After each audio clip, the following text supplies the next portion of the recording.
A very special good morning to all of you.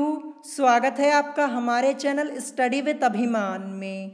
तो आज मैं आप लोगों के लिए यूपी पॉलिटेक्निक एंट्रेंस एग्जाम 2020 के लिए फिजिक्स के एक मोस्ट इम्पॉर्टेंट चैप्टर न्यूटन की गति के नियम यानी न्यूटन्स लॉज ऑफ मोशन का पार्ट 2 लेकर आया हूँ। तो इससे पहले मैंने इस चैप्टर का पार्ट 1 ऑलरेडी अपलोड कर दिया है। अगर अभी तक आप लोगों ने उस वीडियो को नहीं देखा है तो मैंने आपको डिस्क्रिप्शन में लिंक दे दी है, आप वहां से जाकर उस वीडियो को देख सकते हैं। तो चलिए फिर आज के इस वीडियो को स्टार्ट करते हैं। तो इससे पहले पार्ट 1 में मैंने आपको इस चैप्टर के कुछ important theory parts already cover up करा दिए थे, लेकिन जैसा कि मैंने आप लोगों को बताया था कि अभी भी आपके इस चैप्टर में कुछ इंपॉर्टेंट थ्योरी पार्ट्स हमारे बचे हुए हैं और कुछ इंपॉर्टेंट कॉन्सेप्ट्स बचे हुए हैं जो कि हम आज की इस वीडियो में यहाँ पे डिस्कस करने वाले हैं। तो चलिए फिर देखते हैं आज का हमारा यहाँ पे सबसे पहला टॉपिक क्या दिया है। तो आज का हमारा यहाँ पे सबसे पहला टॉपिक यहाँ पे लिखा है लिफ्ट में खड़े व्यक्ति का भार, जिसको हम इंग्लिश में बोलेंगे weight of a man in a lift. तो मैं आपको पहले ही बता देता हूँ ये टॉपिक आपका मोस्ट इंपॉर्टेंट है, क्योंकि इस टॉपिक से रिलेटेड यहाँ पे आपके इस चैप्टर में कई न्यूमेरिकल्स दिए हुए हैं और ये न्यूमेरिकल्स आपसे एंट्रेंस एग्जाम में पूछे जा सकते हैं, ठीक है। और ये टॉपिक आप लोगों ने बहुत पहले पढ़ा भी होगा, क्लास 9th में या फिर क्लास 11th में ये टॉपिक आप लोगों ने जरूर पढ़ा होगा। तो चलिए देखते हैं यहाँ पे कितनी कंडीशंस दी हुई हैं। तो यहाँ पे आपको इस टॉपिक में कई कंडीशंस दी हुई हैं, तो सारी कंडीशंस को हम स्टेप बाय स्टेप डिटेल में समझने वाले हैं। तो सबसे पहली कंडीशन यहाँ पे क्या लिखी है, सबसे पहली कंडीशन लिखी है यदि लिफ्ट विरामावस्था में है तो R इज इक्वल टू क्या हो जाएगा, R is equal to mg हो जाएगा। अब ये R is equal to mg कैसे आया, चलिए इसको हम सबसे पहले डिटेल में समझते हैं। तो इसके लिए हमें यहाँ पे सबसे पहले फिगर ड्रॉ करना होगा। तो जैसे कि मान लीजिए ये आपकी लिफ्ट है, ठीक है। यहाँ पे मैंने लिफ्ट को बनाया और लिफ्ट के अंदर क्या है, एक व्यक्ति खड़ा है। तो यहाँ पे मैं व्यक्ति को बना देता हूँ, मैंने यहाँ पे व्यक्ति को बना दिया, ठीक है। लिफ्ट के अंदर एक व्यक्ति यहाँ पे खड़ा है, ठीक है। इसका द्रव्यमान मैंने यहाँ पे m लिख दिया, नीचे मैंने लिखा mg और ऊपर मैंने यहाँ पे लिखा r। ये r और mg क्या है अभी मैं आपको डिटेल में समझाता हूँ। तो यहाँ पर एक व्यक्ति है जो लिफ्ट के अंदर खड़ा है तथा व्यक्ति का द्रव्यमान m है, ठीक है। व्यक्ति का द्रव्यमान क्या है, व्यक्ति का द्रव्यमान m है और वह व्यक्ति नीचे की तरफ mg फोर्स लगा रहा है। जो व्यक्ति लिफ्ट के अंदर खड़ा है वो नीचे की तरफ mg फोर्स लगा रहा है, जो उस व्यक्ति का भार है यानी वेट है, ये आपको ध्यान रखना है। तथा लिफ्ट भी व्यक्ति के ऊपर एक प्रतिक्रिया बल R ऊपर की ओर लगाती है, ठीक है। जो व्यक्ति लिफ्ट के अंदर खड़ा है तो लिफ्ट भी व्यक्ति के ऊपर एक प्रतिक्रिया बल R ऊपर की ओर लगाती है। प्रतिक्रिया बल R को हम इंग्लिश में बोलते हैं रिएक्शनल फोर्स, ये आपको ध्यान रखना है। तो R आपका यहाँ पे क्या हो जाएगा, प्रतिक्रिया बल हो जाएगा, रिएक्शनल फोर्स हो जाएगा, ठीक है। तो यहाँ पे जैसा कि आप देख सकते हैं क्रिया प्रतिक्रिया का नियम यहाँ पे वर्क कर रहा है, यानी न्यूटन का थर्ड लॉ यहाँ पे वर्क कर रहा है, ठीक है। तो चलिए हम इसको आगे सॉल्व करेंगे। कंडीशन आपकी लिखी कि यदि लिफ्ट विरामावस्था में है, जब लिफ्ट विरामावस्था में है तो उस कंडीशन में क्या होगा, तो लिफ्ट विरामावस्था में इसका मतलब हो गया, अगर मैं नेट फोर्स की बात करूं तो क्या हो जाएगा, F इज इक्वल टू यहाँ पे ma, जो कि क्या होता है, न्यूटन का सेकेंड लॉ होता है। ये मैंने आपको पार्ट 1 में पहले ही बताया हुआ है। तो F is equal to ma। तो नेट फोर्स की बात करें तो यहाँ पे दोनों फोर्स एक दूसरे के विपरीत है। जो mg है ये और जो रिएक्शनल फोर्स R है ये दोनों क्या है, एक दूसरे के विपरीत है। इसलिए यहाँ पे नेट फोर्स आपका क्या हो जाएगा, mg माइनस R हो जाएगा, ठीक है। क्यों हुआ, क्योंकि ये दोनों फोर्स एक दूसरे के विपरीत है। तो mg minus R is equal to m, तो आपका ऐसे ही रहेगा। अब आगे के स्टेप को बहुत ही ध्यान से समझिए। यहाँ पे क्या लिखा है कि लिफ्ट विरामावस्था में है। जब लिफ्ट विरामावस्था में, इसका मतलब क्या हो जाएगा, जो व्यक्ति है वो स्थिर खड़ा है। जब व्यक्ति स्थिर खड़ा है तो यहाँ पे a यानी acceleration a is equal to आपका 0 हो जाएगा।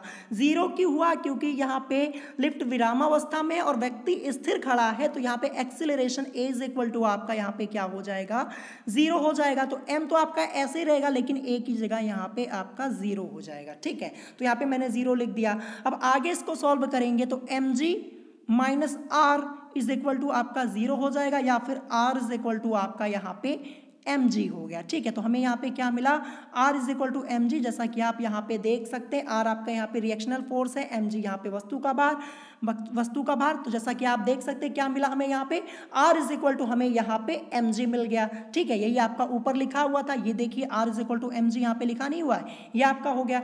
तो अब यहाँ पे हमें अंत में परिणाम क्या मिला, अर्थात व्यक्ति को अपने भार में किसी परिवर्तन का अनुभव नहीं होगा। ठीक है, यदि लिफ्ट विरामावस्था में है तो R is equal to mg, अर्थात व्यक्ति को अपने भार में किसी परिवर्तन का अनुभव नहीं होगा। ये आपको यहाँ पे ध्यान रखना है। ठीक है, तो ये आपकी पहली कंडीशन हो गई। आशा करता हूँ आपको समझ में आया होगा।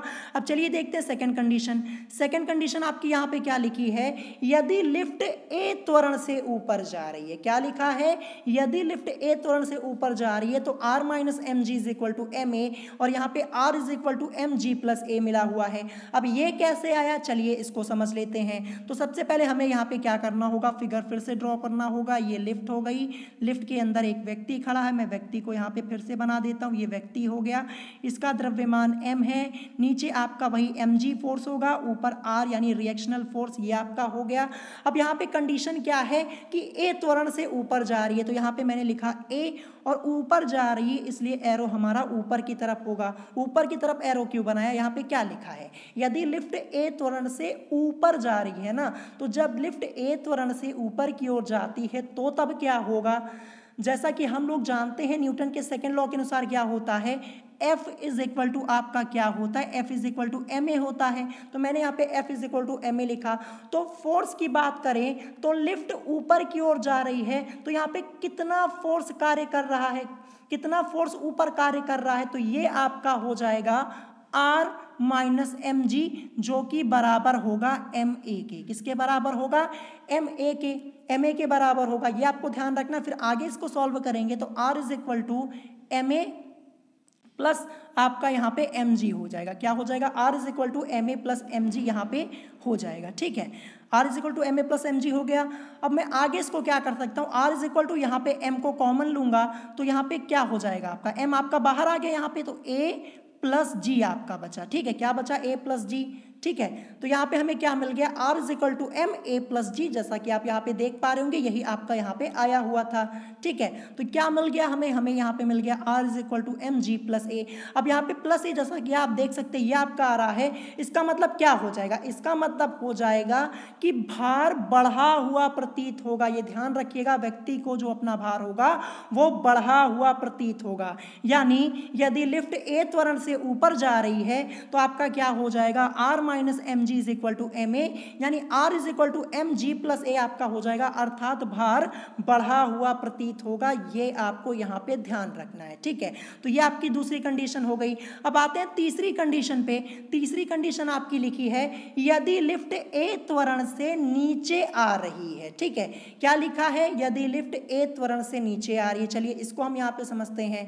तो सबसे पहले यहाँ पे फिगर बनाना होगा। फिर से यही लिफ्ट आपकी हो जाएगी, व्यक्ति अंदर खड़ा हुआ है, व्यक्ति को फिर से एक बार यहाँ पे हम बना लेते हैं। ये व्यक्ति हो गया, द्रव्यमान m ही रहेगा, mg आपका वही रहेगा, R भी आपका वही पे रहेगा। ठीक है, ये आपका हो गया। लेकिन यहाँ पे क्या हो रहा है, त्वरण से ए त्वरण से नीचे आ रही है, यानी नीचे की तरफ, तो एरो हमारा क्या हो जाएगा, नीचे की तरफ हो जाएगा। ठीक है, तो जब लिफ्ट ए त्वरण से नीचे की ओर आ रही है तो क्या होगा, तो ये दोनों फोर्स सेम है, यानी R ऊपर कार्य करेगा तथा mg नीचे कार्य करेगा। ये तो ऐसे ही रहेगा। और जब लिफ्ट नीचे आ रही है तो नीचे की तरफ कितना बल कार्य कर रहा है, तो नीचे की तरफ आपका बल कार्य कर रहा है, ये आपका क्या हो जाएगा, mg minus R is equal to M A. ठीक है, कैसे आया ये मैं आपको समझा देता हूं। तो क्या हो जाएगा आपका F is equal to M a, क्या हो जाएगा, F is equal to M a, ये सेकेंड लॉ होता है। तो यहाँ पे जैसा कि आप देख सकते हैं कि लिफ्ट क्या हो रही है, नीचे की तरफ आ रही है, तो नीचे की तरफ आपका बल कितना कार्य कर रहा है, तो ये आपका हो जाएगा mg minus R is equal to किसके हो जाएगा, एम ए के हो जाएगा। तो ये मैंने यहाँ पे लिख दिया। फिर मैं इसको आगे लिखना चाहूँ तो R इज इक्वल टू आपका mg माइनस एम ए हो जाएगा। फिर से यहाँ पे आगे R is equal to m, यहाँ पे बाहर आ जाएगा, क्या हो जाएगा आपका G माइनस ए आपका हो जाएगा। मिला कि नहीं? हमें मिला। यहाँ पे हमें क्या मिला? r is equal to M G minus A, ये हमें मिल गया। जैसा कि आप देख सकते हैं यही आपका यहाँ पे लिखा हुआ है। अब यहाँ पे g माइनस ए आ रहा है, इसका मतलब क्या हो जाएगा? इसका मतलब हो जाएगा भार घटा हुआ प्रतीत होगा। ये ध्यान रखिएगा, व्यक्ति को अपना भार घटा हुआ प्रतीत होगा। ठीक है, ये आपको ध्यान रखना है। तो वही यहाँ पे लिखा है कि यदि लिफ्ट ए त्वरण से नीचे आ रही है तो M G minus R is equal to M A, यानी R is equal to M G minus A, अर्थात भार घटा हुआ प्रतीत होगा। ठीक है, ये तीसरी कंडीशन हो गई। अब आते हैं लास्ट कंडीशन पे, चौथी वाली पे। यहाँ पे क्या लिखा है? यदि लिफ्ट की डोरी टूट जाए तो वह जी त्वरण से गिरेगी, यानी आर इज इक्वल टू 0। यानी यहाँ पे फ्री फॉल वाली कंडीशन आ रही। कौन सी फ्री फॉल वाली कंडीशन आ रही है? तो यहाँ पे क्या लिखा है? लिफ्ट टूट जाए। ठीक है, तो जब लिफ्ट की डोरी टूट जाए तो इस केस में त्वरण कार्य नहीं करेगा, यानी एक्सीलरेशन वर्क नहीं करेगा। इस केस में जो कार्य करेगा वो कार्य करेगा ग्रेविटी करेगा। तो यहाँ पे क्या हो जाएगा? ए इज इक्वल टू जी आपका हो जाएगा। क्या हो जाएगा? ए इज इक्वल टू आपका जी हो जाएगा। ये आपको ध्यान रखना है। और जैसा कि आप देख सकते हैं डोरी टूटेगी तो लिफ्ट कहाँ आएगी? नीचे की तरफ आएगी ना। यहाँ पे फ्री फॉल हो रहा है, ये भी आपको ध्यान रखना है।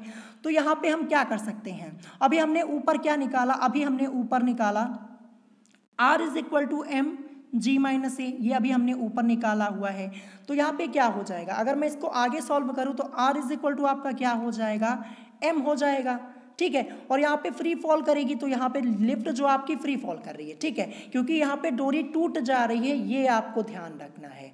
ठीक है, तो यहाँ पे एक्सीलरेशन आपका वर्क नहीं करेगा, तो r is equal to M g, acceleration होगा नहीं, यहाँ पे ग्रेविटी वर्क करेगी। तो यहाँ पे a की जगह आपका क्या हो जाएगा? g माइनस, अब यहाँ पे a की जगह मैंने g लिख दिया। ठीक है, जैसा कि आप यहाँ पे देख पा रहे होंगे। तो इसको आगे सॉल्व करेंगे तो r is equal to M g में से g, यहाँ पे क्या हो जाएगा? 0 हो जाएगा। ठीक है, तो हमें क्या मिल जाएगा? r इज इक्वल टू यहाँ पे 0 मिल जाएगा। जैसा कि आप देख सकते हैं यही आपका यहाँ पे लिखा हुआ है। तो यहाँ पे परिणाम क्या निकलेगा? अर्थात व्यक्ति को अपना भार शून्य प्रतीत होगा। क्या होगा? 0 प्रतीत होगा, शून्य प्रतीत होगा। जैसा कि आप देख सकते हैं यही आपका यहाँ पे लिखा, अर्थात व्यक्ति को अपना भार शून्य प्रतीत होगा। ठीक है, तो ये आपकी सबसे लास्ट वाली कंडीशन हो गई। तो आशा करता हूँ चारों कंडीशंस आपको समझ में आई होंगी। आपको यहाँ पे ये ध्यान रखना है कि यहाँ पे चेंजेस क्या होते हैं। अगर आपको चेंजेस पता है, आपको यहाँ पे डेरिवेशन पे नहीं जाना कि कैसे आया ये, आपको सिर्फ ये पता होना चाहिए कि क्या क्या हो सकता है। जैसे यहाँ पे देखिए लिफ्ट विरामावस्था में तो क्या होगा? व्यक्ति को अपने भार में किसी परिवर्तन का अनुभव नहीं होगा, ये आपको यहाँ पे पता होना चाहिए। ठीक है, और ये भी r is equal to M g, ये भी आपको पता होना जरूरी है, ध्यान रखिएगा। इसी प्रकार से आपकी सारी कंडीशंस यहाँ पे दी हुई थी, सारी चीज़ें मैंने आपको यहाँ पे डिटेल में समझा दी। ठीक है, अब यहाँ पे नीचे आपको एक टेबल दी है, जैसा कि आप देख सकते हैं उपरोक्त बातें सारणी में आपको बताई गई, जो भी मैंने ऊपर आपको बताई। तो यहाँ पे एक तरफ लिफ्ट की गति और दूसरी तरफ लिफ्ट में उपस्थित व्यक्ति द्वारा भार संबंधी अनुभव लिखा हुआ है। तो सबसे पहले यहाँ पे लिखा है कि जब लिफ्ट विरामावस्था में है या इसका वेग नियत है तब क्या हो जाएगा? आभासी भार बराबर होगा वास्तविक भार के। जैसा कि आप देख सकते हैं यही आपका यहाँ पे लिखा हुआ है। क्या लिखा हुआ है? यहाँ पे लिखा हुआ है आभासी भार बराबर वास्तविक भार। तो यहाँ आभासी भार से तात्पर्य वह भार जो लिफ्ट में उपस्थित व्यक्ति द्वारा अनुभव किया जा रहा है, यह आपको ध्यान रखना है। यहाँ आभासी भार से मतलब क्या है? तो वह भार जो लिफ्ट में उपस्थित व्यक्ति द्वारा अनुभव किया जा रहा है। ठीक है, ये भी आपको ध्यान रखना है। अब यहाँ पे सेकंड कंडीशन क्या लिखी हुई है? सेकंड कंडीशन आपकी लिखी है कि जब लिफ्ट ए त्वरण से नीचे या ए मंदन से ऊपर जा रही है, तो यहाँ पे क्या लिखा है? आभासी भार छोटा होगा वास्तविक भार से। ठीक है, क्या हो जाएगा? आभासी भार छोटा होगा वास्तविक भार से, ये आपको ध्यान रखना है। ठीक है, फिर इसके बाद यहाँ पे थर्ड पॉइंट आपके लिखा है यहाँ पे कि जब लिफ्ट ए त्वरण से ऊपर या ए मंदन से नीचे जा रही है, तो यहाँ पे क्या हो जाएगा? आभासी भार बड़ा होगा वास्तविक भार से। ठीक है, जैसा कि आप देख सकते हैं यहाँ पे आपका लिखा है आभासी भार बड़ा होगा वास्तविक भार से, ये आपका ग्रेटर देन का साइन यहाँ पे लगा है, और जो ऊपर आपका था ये लेस देन का साइन लगा है। ठीक है, ये आपका हो गया। और सबसे लास्ट में यहाँ पे लिखा है कि जब लिफ्ट गुरुत्वाधीन हो, अर्थात आभासी भार आपका क्या है? 0, यानी लिफ्ट की डोरी क्या हो जाए? टूट जाए, यानी फ्री फॉल होगा तो 0, जैसा कि आप यहाँ पे देख पा रहे होंगे। तो ये आपकी यहाँ पे कंडीशन लिखी हुई है। तो ये सारी चीजें मैंने आपको डिटेल में बताई, आशा करता हूँ आप यहाँ पे समझ पाए होंगे। ठीक है, चलिए नेक्स्ट टॉपिक देखते हैं हमारा यहाँ पे क्या दिया है। तो नेक्स्ट टॉपिक आपका यहाँ पे दिया है संवेग संरक्षण का नियम, जिसको हम इंग्लिश में बोलेंगे law of conservation of momentum.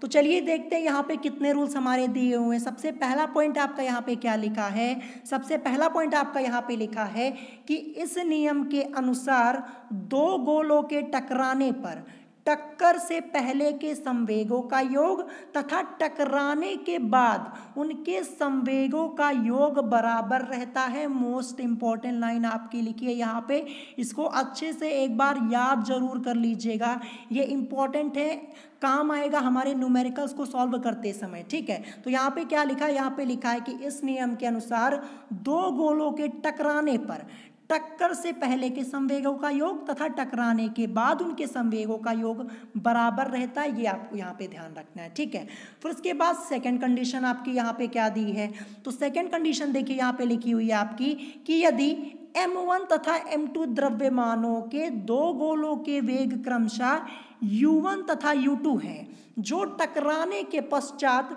क्रमशः v1 तथा v2 हो जाते हैं, तो यहाँ पे क्या होगा।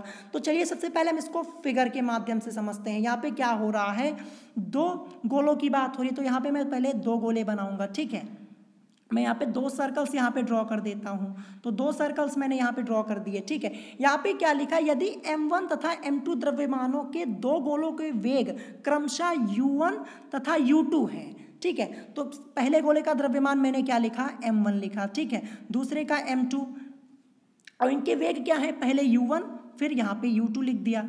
जो टकराने के पश्चात, अब यहाँ पे पहले यहाँ पे ये गोले जो है ये टकराए नहीं हुए हैं, अब जब टकरा जाएंगे तो क्या होगा, चलिए नीचे इसका फिगर बना लेते हैं। टकराने के पश्चात मतलब अब ये दोनों क्या है, टकरा चुके हैं।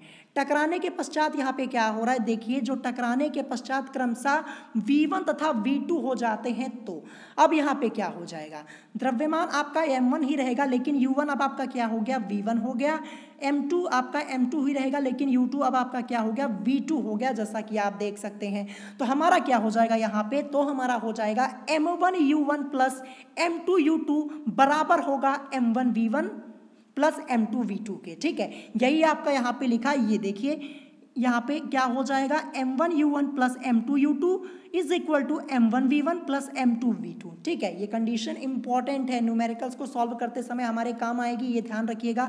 तो यहाँ पे यदि m1 तथा m2 द्रव्यमानों के दो गोलों के वेग क्रमशः u1 तथा u2 हैं, जो टकराने के पश्चात क्रमशः v1 तथा v2 हो जाते हैं, तो m1 u1 plus m2 u2 is equal to m1 v1 plus m2 v2 हो जाएगा, ये आपको ध्यान रखना है। ठीक है, अब आते हैं अगली कंडीशन पे। अगली कंडीशन आपकी यहाँ पे लिखी है कि यदि किसी वस्तु पर बाह्य बल शून्य हो, मतलब बल जो आपका क्या हो जाएगा, फोर्स क्या हो जाएगा, जीरो, बाह्य बल क्या हो जाएगा, जीरो। यदि किसी वस्तु पर बाह्य बल शून्य हो तो वस्तु का प्रारंभिक व अंतिम संवेग बराबर होते हैं। अब यहीं से आपसे डायरेक्ट क्वेश्चन पूछा जा सकता है, क्या पूछ ले कि यदि किसी वस्तु पर बाह्य बल शून्य हो तो वस्तु का प्रारंभिक व अंतिम संवेग क्या होगा, यानी इस पर क्या प्रभाव पड़ेगा, बराबर होगा। ये आपको ध्यान रखना, ये यहाँ पर लिखा है बराबर होते हैं, अर्थात संवेग आपका क्या रहता है, नियत रहता है। यह संवेग संरक्षण का सिद्धांत है। ठीक है, तो ये आपका जो ये थर्ड पॉइंट दिया, ये भी आपका मोस्ट इंपॉर्टेंट है, यहाँ से आपका क्वेश्चन बन सकता है। क्वेश्चन मैंने आपको ऑलरेडी बता दिया। ठीक है, अब आते हैं अगले पॉइंट पे। अगला पॉइंट आपका यहाँ पे क्या दिया, यहाँ पे लिखा है यदि टक्कर के पश्चात दोनों पिंड संयुक्त होकर एक हो जाते हैं और उनका उभयनिष्ठ वेग v हो जाता है, तो यहाँ पे क्या होगा। तो इसको सबसे पहले हम फिगर के माध्यम से समझेंगे। तो यहाँ पे दो सर्कल्स बनाते हैं यहाँ पे। ठीक है, दो सर्कल्स मैंने यहाँ पे बनाए। यहाँ पे द्रव्यमान m1 लिखा पहले के लिए, दूसरे के लिए m2, वेग यहाँ पे u1 और यहाँ पे u2 लिखा। ठीक है, यहाँ पे क्या लिखा है, यदि टक्कर के पश्चात, अभी यहाँ पे टक्कर हुई नहीं है, ठीक है, टक्कर के पश्चात दोनों पिंड संयुक्त होकर एक हो जाते हैं। तो जब टक्कर हो जाएगी तो ये जो दोनों ये आपके सर्कल्स यहाँ पे पिंड हैं, ये क्या हो जाएंगे, दोनों मिलकर आपके यहाँ पे एक हो जाएंगे। तो यहाँ पे इसका द्रव्यमान मैंने यहाँ पे कैपिटल M लिख दिया। ठीक है, दोनों मिलकर एक हो जाएंगे और यहाँ पे उनका उभयनिष्ठ वेग क्या हो जाता है, वेग अब यहाँ पे v हो जा रहा है। ठीक है, जैसा कि आप देख सकते हैं v मैंने यहाँ पे लिख दिया। तो क्या हो जाएगा, तो आपका यहाँ पे हो जाएगा v is equal to m1 u1 plus M2U2 upon में M2 प्लस M1 हो जाएगा। क्या हो जाएगा? M2 प्लस M1 हो जाएगा, या फिर यहाँ पे पहले भी लिखा हुआ है M1 plus M2 V is equal to आपका M1U1 प्लस M2U2, या फिर इसको हम लिख सकते हैं V is equal to M1U1 plus M2U2 upon में आपका M2 प्लस M1 हो जाएगा। ठीक है, तो ये आपका यहाँ पे ये वाली कंडीशन हो गई। आप यहाँ पे कंफ्यूज मत होइएगा, जब हम न्यूमेरिकल्स को सॉल्व करेंगे वहाँ पे सारी चीज़ें डिटेल में समझा दूंगा कि इसका यूज़ कहाँ पे करने वाले हैं, किस न्यूमेरिकल को सॉल्व करने में हमारा ये यूज़ होगा। ठीक है, तो जब न्यूमेरिकल्स को आप सॉल्व करेंगे तो वहाँ पे सारी चीज़ें आप डिटेल में समझ जाएंगे। अभी के लिए बस आप इसको पढ़ लीजिए। ठीक है, अब चलिए आते हैं अगले कंडीशन की तरफ। अगली कंडीशन हमारी क्या दी है? तो यहाँ पे लिखा है कि यदि पिंड टक्कर से पहले विपरीत दिशा में समान वेग v से एक दूसरे की ओर चल रहे हो तब। यहाँ पे टक्कर से पहले की बात हो रही है, टकराने से पहले की बात। यदि पिंड टक्कर से पहले विपरीत दिशा में समान वेग v से एक दूसरे की ओर चल रहे हो तब आपका क्या हो जाएगा? v is equal to M1U1 minus M2U2 upon में आपका M1 प्लस M2 हो जाएगा, जैसा कि आप यहाँ पे देख सकते हैं। अब यहाँ पे इसी के विपरीत वाली कंडीशन नीचे आपकी लिखी हुई है। यहाँ पे लिखा है कि यदि पिंड टक्कर के बाद, यहाँ पे टक्कर से पहले की बात हो रही थी, अब टक्कर के बाद की बात हो रही है। यदि पिंड टक्कर के बाद एक दूसरे की विपरीत दिशा में समान वेग v से चलते हैं तब v इज इक्वल टू आपका क्या हो जाएगा? M1U1 प्लस M2U2 अपॉन में आपका M1 माइनस M2 हो जाएगा। ऊपर क्या था? ऊपर हमारा यहाँ पे माइनस था, नीचे यहाँ पे प्लस आ जा रहा है। अब यहाँ पे ऊपर अपॉन में आपका प्लस था, यहाँ पे माइनस आ जा रहा है। ठीक है, ये दोनों कंडीशंस एक दूसरे के विपरीत हैं, ये ध्यान रखिएगा। तो यहाँ पे क्या हो जाएगा? यदि पिंड टक्कर के बाद एक दूसरे से विपरीत दिशा में समान वेग v से चलते हैं, जैसा कि आप देख सकते हैं, v इज इक्वल टू आपका क्या हो जाएगा? M1U1 प्लस M2U2 अपॉन में आपका M1 माइनस M2 आपका हो जाएगा। ठीक है, तो ये आपके यहाँ पे कुछ रूल्स दिए हुए थे, इनको एक बार अच्छे से पढ़ लीजिएगा। पढ़ लेंगे तो आप न्यूमेरिकल्स को अच्छे से सॉल्व कर पाएंगे। ठीक है, नहीं तो जब मैं आपको न्यूमेरिकल्स करवाऊंगा तो वहाँ पे सारी चीज़ें तो हम डिटेल में डिस्कस करेंगे ही। अब यहाँ पे चलते हैं अगले टॉपिक की तरफ। तो अगला टॉपिक हमारा क्या दिया है? अगला टॉपिक हमारा दिया है बंदूक और गोली की गति, यानी motion of gun and bullet. Most important topic है, यहाँ से आपके कई न्यूमेरिकल्स बन जाते हैं। तो चलिए देखते हैं यहाँ पे लिखा क्या है। यहाँ पे लिखा है कि जब बंदूक से गोली छोड़ी जाती है तो बंदूक गोली को अत्यधिक वेग से आगे फेंकती है। ये आपको ध्यान रखना है कि जब बंदूक से गोली छोड़ी जाती है तो बंदूक गोली को अत्यधिक वेग से आगे फेंकती है। इससे गोली में आगे की दिशा में संवेग उत्पन्न हो जाता है।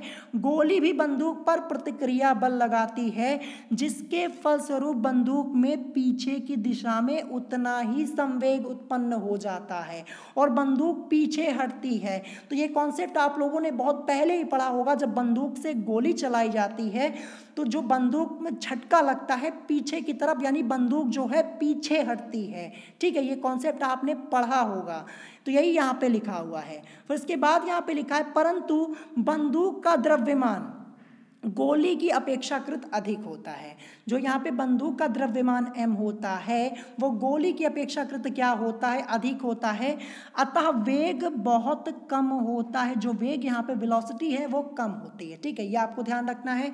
फिर इसके बाद यहाँ पे क्या लिखा है? यहाँ पे लिखा है यदि m द्रव्यमान की गोली, ठीक है, गोली का द्रव्यमान यहाँ पे स्मॉल m लिखा है, जैसा कि आप देख सकते हैं।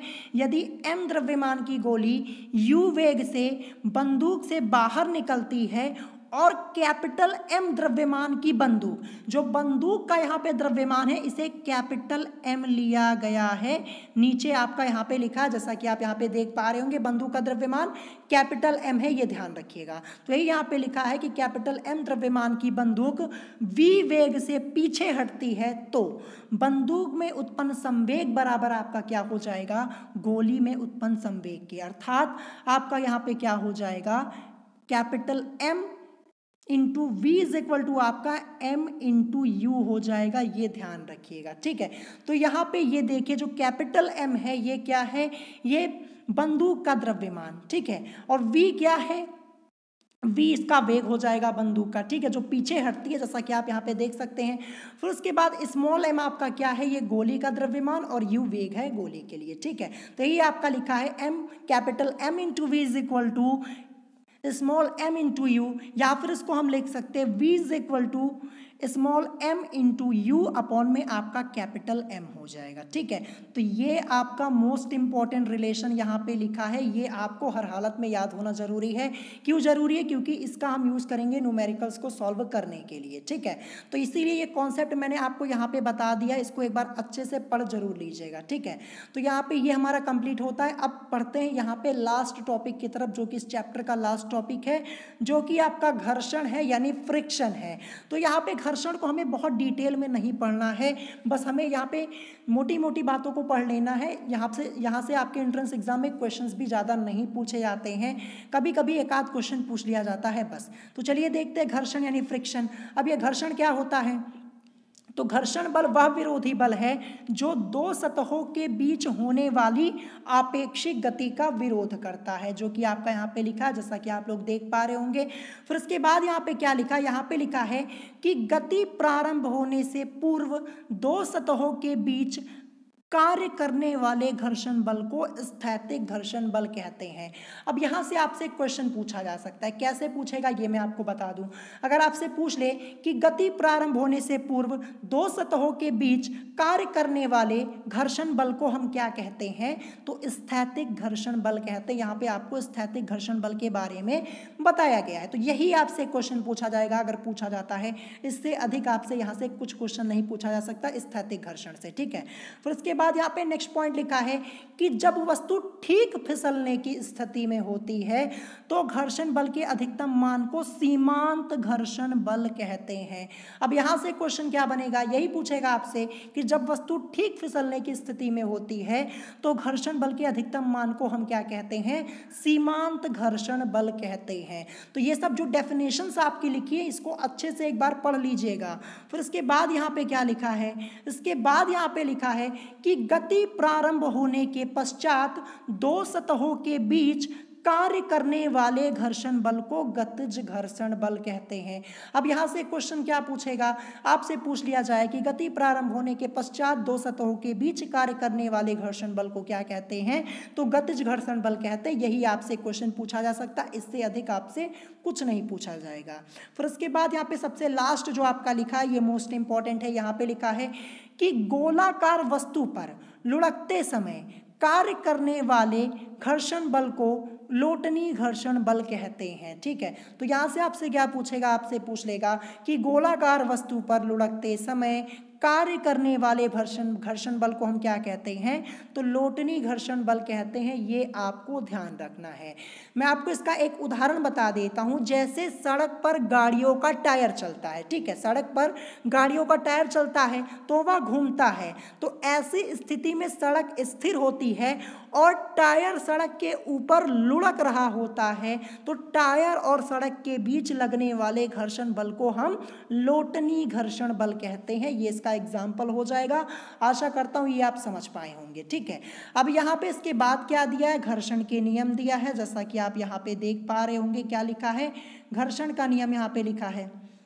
यहाँ पे लिखा है कि घर्षण बल अभिलंब प्रतिक्रिया के अनुक्रमानुपाती होता है। क्या लिखा है? यहाँ पे लिखा है कि घर्षण बल अभिलंब प्रतिक्रिया के अनुक्रमानुपाती होता है, अर्थात F अनुक्रमानुपाती आपका R होता। R आपका यहाँ पे क्या है? तो अभिलंब प्रतिक्रिया। ठीक है, जैसा कि आप देख सकते हैं यहाँ लिखा ना कि घर्षण बल अभिलंब प्रतिक्रिया के व्युत्क्रमानुपाती होता है, तो F व्युत्क्रमानुपाती यहाँ पे R हो जाएगा, या फिर F इज इक्वल टू आपका यहाँ पे क्या हो जाएगा? जब यहाँ से व्युत्क्रमानुपाती का साइन हटेगा हमें यहाँ पे क्या मिलेगा? F is equal to mu. ये म्यू आपका लिखा है और R आपका आ जाएगा। ठीक है, ठीक है, यहाँ पे क्या आया आपका? F is equal to mu और R आपका यहाँ पे आ गया। तो यहाँ पे जो म्यू है ये आपका क्या है? ये घर्षण गुणांक है, ये ध्यान रखिएगा। तथा यहाँ पे म्यू इज इक्वल टू क्या लिखा है? म्यू इज इक्वल टू आपका होता है tan अल्फा, और जहाँ पे अल्फा क्या होता है? अल्फा आपका घर्षण कोण होता है। ठीक है, तो यहाँ पे बस आप इतना समझ लीजिए। इस टॉपिक को हम यहाँ पे डिटेल में समझने नहीं जाएंगे, ये टॉपिक आपका काफ़ी लेंदी टॉपिक होता है, ये क्लास 11 का टॉपिक है। ठीक है, यहाँ पे बस आपको इतना मालूम होना चाहिए आपका क्या होता है? F is equal to mu R होता है, जहाँ पे म्यू आपका घर्षण गुणांक है, और म्यू इज इक्वल टू आपका tan अल्फा होता है, जहाँ पे अल्फा आपका क्या हो जाएगा? घर्षण कोण हो जाएगा। ठीक है, फिर इसके बाद यहाँ पे लिखा है कि घर्षण बल संपर्क में स्थित सतहों की प्रकृति पर निर्भर करता है, उनके क्षेत्रफल पर नहीं। तो ये मोस्ट इंपॉर्टेंट लाइन आपकी लास्ट में लिखी है कि घर्षण बल संपर्क में स्थित सतहों की प्रकृति पर निर्भर करता है, उनके क्षेत्रफलों पर नहीं। ये आपको ध्यान रखना है, ठीक है। तो यहाँ पे आपको ये याद होना जरूरी है, F इज इक्वल टू आपका क्या होता है, F is equal to mu r होता है। ये आपके एंट्रेंस एग्जाम में एक बार पूछा गया था, ठीक है। तो यहाँ पे ये चैप्टर का थ्योरी पार्ट हमारा कंप्लीटली फिनिश हो जाता है। हमने यहाँ पे सारा थ्योरी पार्ट कंप्लीट कर लिया, कॉन्सेप्ट कंप्लीट कर लिए। अब हम सॉल्व करेंगे इस चैप्टर के क्वेश्चंस नेक्स्ट पार्ट में, न्यूमेरिकल्स, और जो कि आपके क्वेश्चंस दिए होंगे वो सब हम नेक्स्ट पार्ट में सॉल्व करना स्टार्ट करेंगे। क्योंकि ये चैप्टर आपका थोड़ा लेंदी है, मैंने आपको पहले ही बताया था, तो टाइम तो लगेगा ही, ठीक है। तो अगर आज की इस वीडियो में आपको कोई बात नहीं समझ में आई हो तो आप मुझसे कमेंट करके पूछ सकते हैं, और अगर आज की वीडियो आपको पसंद आई हो तो वीडियो को लाइक करना मत भूलिएगा, और साथ ही साथ हमारे चैनल स्टडी विद अभिमान को सब्सक्राइब करना मत भूलिएगा। तो आज की वीडियो में इतना ही, मिलेंगे नेक्स्ट वीडियो में। Thanks for watching.